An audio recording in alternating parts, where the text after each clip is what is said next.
Alors, on recommence. Bienvenue à cette capsule sur la division de polynômes secondaire 3. Je suis présentement à la page 6 dans vos notes de cours.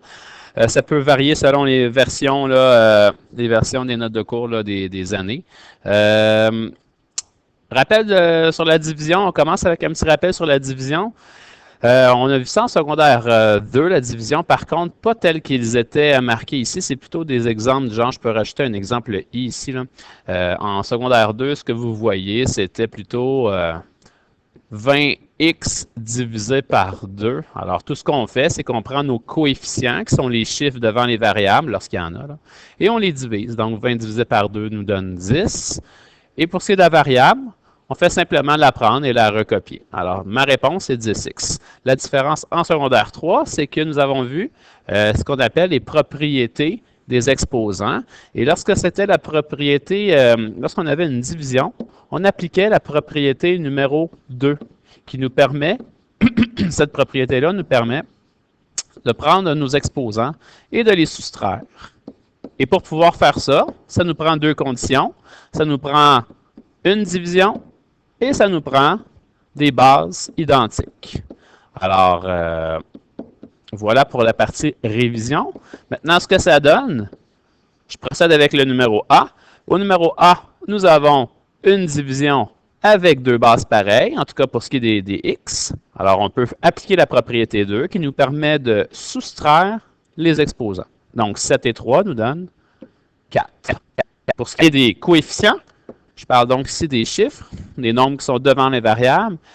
Ils ne sont pas pareils, donc je ne peux pas soustraire les exposants. Par contre, on peut quand même calculer que 40 divisé par 2, 40 divisé par 2 nous donne bel et bien le 20. Donc, notre réponse, 20x4. Je m'en vais au numéro B, même chose, même procédé. Je regarde si j'ai mes conditions requises pour pouvoir soustraire mes exposants. Alors, j'ai premièrement une division. J'ai deuxièmement une base A avec une base A. Je peux donc soustraire les exposants qui sont 9 et 2. Va me donner 7. Je recommence le même raisonnement pour la variable B. Donc, je regarde, j'ai un B ici, j'ai un B de l'autre côté. J'ai donc des bases identiques. Je peux donc soustraire les exposants. Et 3 et le petit 1 qui n'est pas écrit, mais qui est en fait présent. Donc, 3 et 1 nous donnent 2. Puis, on termine avec les coefficients qui sont 4 et moins 20. Évidemment, ils ne sont pas identiques, donc je ne peux pas toucher aux exposants, mais je peux procéder en faisant moins 20 divisé par 4 qui me donne moins 5. Donc, ma réponse, moins 5 A7B2. Parfait. Donc, dans les notes de cours, vous avez un petit rappel ici sous les différentes formes d'écriture. En secondaire 2, vous avez vu ça. Ce qui est écrit présentement dans l'encadré rouge, on pourrait l'écrire d'une autre façon, simplement retranscrire la parenthèse. Et au lieu de marquer le divisé par 2 à droite de la parenthèse, on peut l'écrire en dessous de la parenthèse. Et là, on fait ce qu'on appelle le pretzel.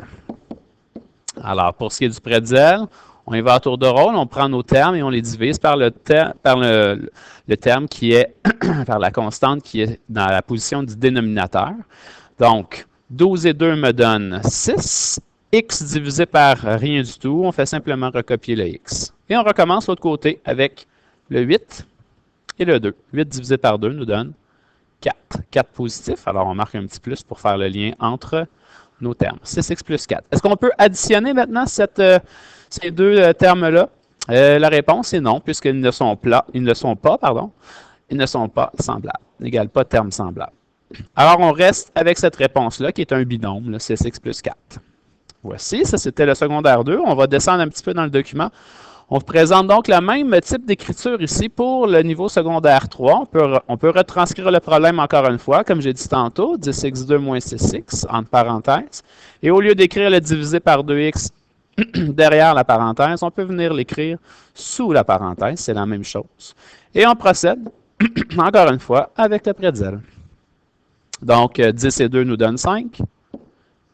X et X2 sont effectivement des bases identiques, divisées. Donc, on peut soustraire les exposants en appliquant la propriété numéro 1. On obtient donc X. Et je recommence.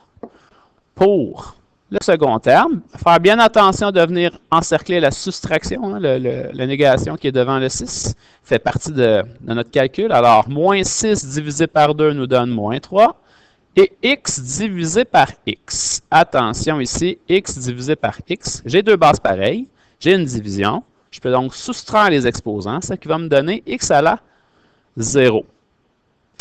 Important, marquez le 0. Maintenant, on a vu au préalable que x à la 0, ça nous donne la même chose que le chiffre 1. Hein? N'importe quoi exposant 0 nous donne la valeur 1.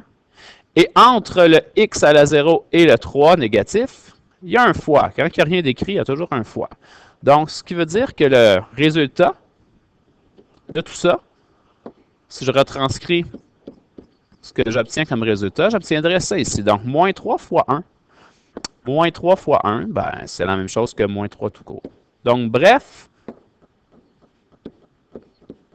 j'obtiens 5x moins 3, ma réponse. Parfait.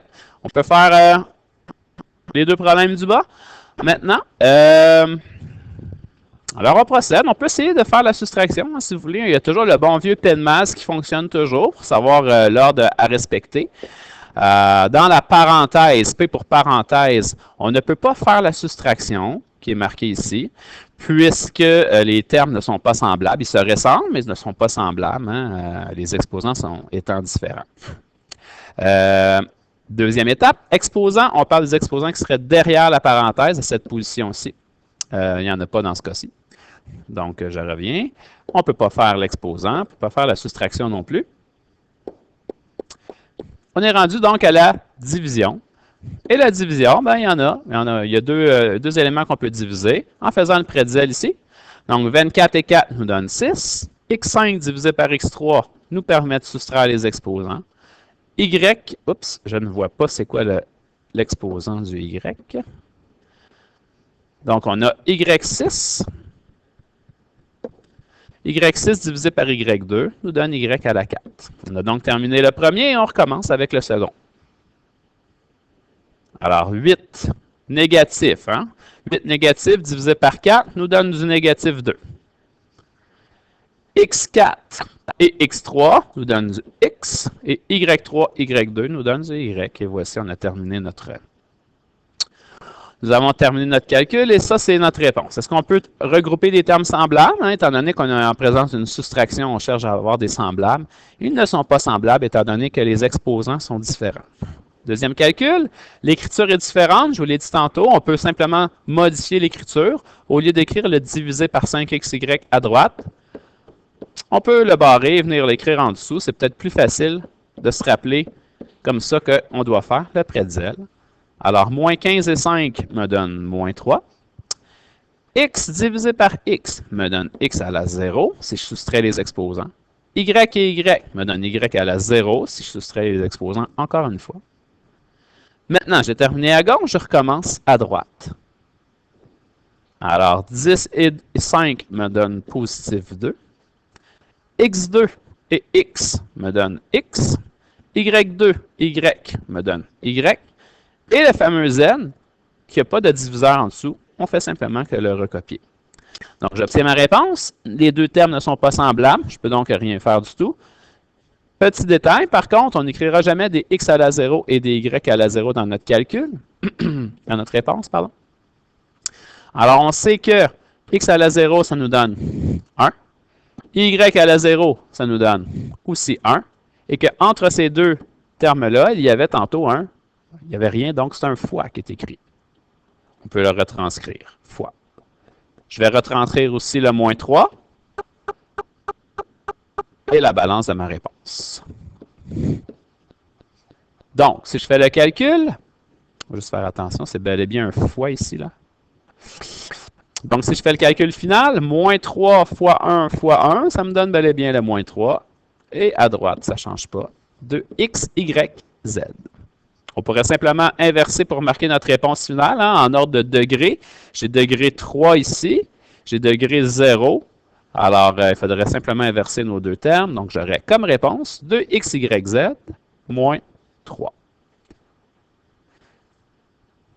Si c'était la division, vous pouvez consulter évidemment la capsule autant de fois que vous le voulez. Je vous remercie beaucoup et je vous souhaite du bon travail. Bonne journée.